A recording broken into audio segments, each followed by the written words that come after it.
नमस्कार, आप देख रहे हैं देशवा न्यूज और मैं हूं आपके साथ दक्षा प्रिया। आज की बुलेटिन की शुरुआत करते हैं दर्दनाक हादसे की खबर से। आंध्र प्रदेश की केमिकल फैक्ट्री में बॉयलर फटने से 6 लोगों की मौत हो गई और 13 लोग जख्मी हो गए। इनमें से 4 मजदूर बिहार के नालंदा के रहने वाले हैं। हादसे में 13 मजदूर घायल हुए हैं, जिसमें से 7 बिहारी हैं। बताया जा रहा है कि फैक्ट्री में गैस लीकेज की वजह से ये हादसा हुआ। वहीं आंध्र प्रदेश में हुई इस घटना पर बिहार के मुख्यमंत्री नीतीश कुमार ने शोक व्यक्त किया है। इसके साथ ही उन्होंने मृतक के परिजनों को 2-2 लाख का मुआवजा देने की घोषणा की है। जो लोग इस घटना में जख्मी हुए हैं उन्हें भी मदद के तौर पर 50-50 हजार रुपए दिए जाएंगे। मरने वाले 4 मजदूरों में से 2 कारू और सुभाष रविदास चचेरे भाई थे। इनके परिजनों का कहना है कि 10 दिन पहले गांव के अन्य मजदूर के साथ आंध्र प्रदेश की केमिकल फैक्ट्री गए थे। वही घटना की जानकारी मिलने के बाद से पूरा गांव में मातम छा गया है। घटना के बारे में जानकारी मिला सुबह 6 बजे कि वहाँ पर विस्फोट हो गया और ऐसा हादसा हो गया। कितने लोग की मौत हुई या घायल कितने हैं? सर बहुत लोग हो गए, बाहर के भी यहाँ 6 आदमी की मौत हो गया और 10-15 आदमी को घायल हो गया। अच्छा, तो मैंने क्या यहाँ के लोग करते क्या थे? हाँ, अगल गाँव के है, काम करते थे। कहाँ? आंध्र प्रदेश। हैं? आंध्र प्रदेश हो गया। किस चीज़ का काम करते थे? कंपनी केमिकल कंपनी 2011 से काम कर रहे थे। इन्हें फिलहाल गए थे, 10-15 दिन हो रहा था गया। बिहार में जल्द ही नई सड़कों की बिहार को सौगात मिलने वाली है। बिहार के पथ निर्माण मंत्री नितिन नवीन ने इससे संबंधित जानकारी दी है। उनके मुताबिक सूबे की 9 सड़कों को दुरुस्त करने के साथ ही उनका चौड़ीकरण भी किया जाएगा। इसमें से कुछ को अतिरिक्त विस्तार भी दिया जाएगा। बिहार सरकार इन परियोजनाओं पर 12,000 करोड़ रुपए खर्च करेगी।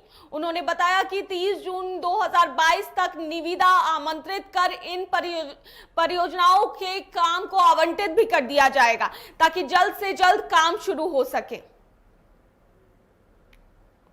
जो हमारे बड़े शहर हैं उनको स्पर से और उनके बगल से पैरेलल रोड से हम लोग जोड़ेंगे ताकि एक्सेस कंट्रोल भी उसमें रहे और जहां भी मेजर सिटी या डेस्टिनेशन हैं उसको स्पर के माध्यम से जोड़ा जा सके। तो यानी जो 417 किलोमीटर का हम लोग का पैच था गोरखपुर सिलीगुड़ी एक्सप्रेस का, उसमें जो मेजर शहर गुजरेंगे उनको भी कनेक्टिविटी देने के लिए केंद्र सरकार ने सहमति दे दिया है।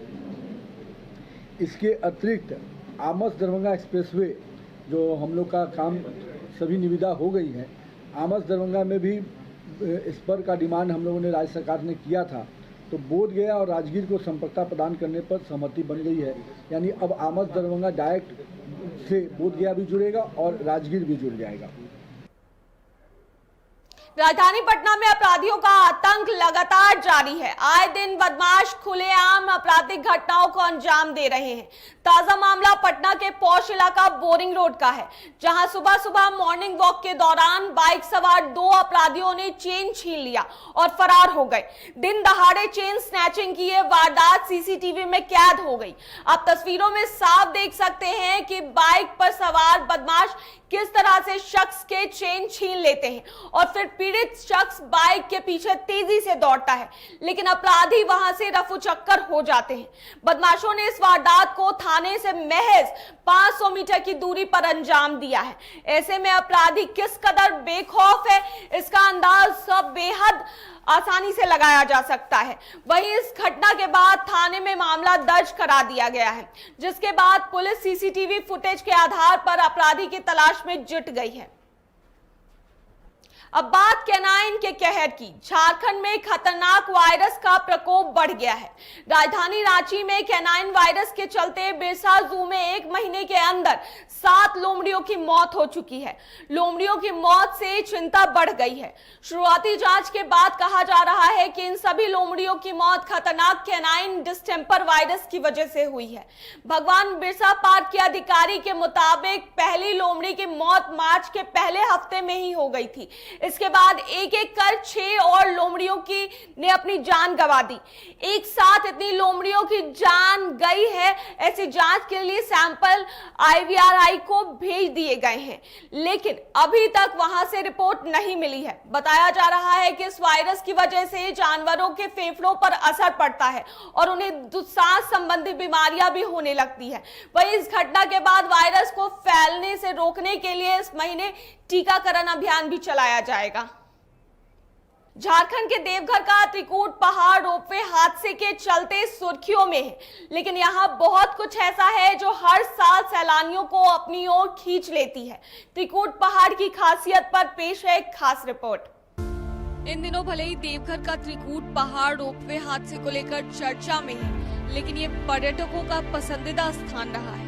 सही मायने में कहा जाए तो त्रिकूट पहाड़ देवघर का सबसे रोमांचक पर्यटन स्थल है। देवघर दुमका मार्ग पर खूबसूरत त्रिकूट पहाड़ स्थित है। इस पहाड़ की 3 मुख्य ऊंची चोटियां हैं, जिनके नाम ब्रह्मा विष्णु महेश है, इसीलिए ये त्रिकूट पहाड़ के नाम से पॉपुलर है। पहाड़ पर कई गुफाएं हैं और झरने हैं। यहाँ की खूबसूरती देखने लाखों की संख्या में लोग हर साल पहुँचते हैं। पहाड़ का मनोरम दृश्य देखते ही बनता है।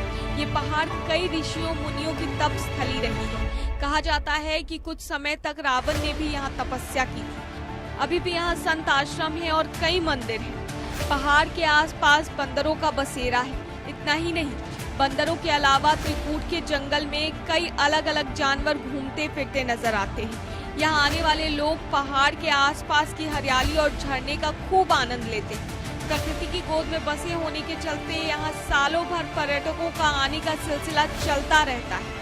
न सिर्फ बिहार और झारखंड बल्कि देश के दूसरे राज्यों से भी बड़ी संख्या में लोग यहाँ पहुँचते हैं और पूजा अर्चना के साथ खूबसूरत वादियों का लुत्फ उठाते हैं। देशवा न्यूज में फिलहाल के लिए इतना ही। मुझे दीजिए इजाजत। अगर अभी तक आपने हमारे चैनल को सब्सक्राइब नहीं किया है तो हमारे चैनल को सब्सक्राइब कर लें, साथ ही हमारे फेसबुक पेज को भी लाइक करें और हमें ट्विटर पर फॉलो करें। धन्यवाद।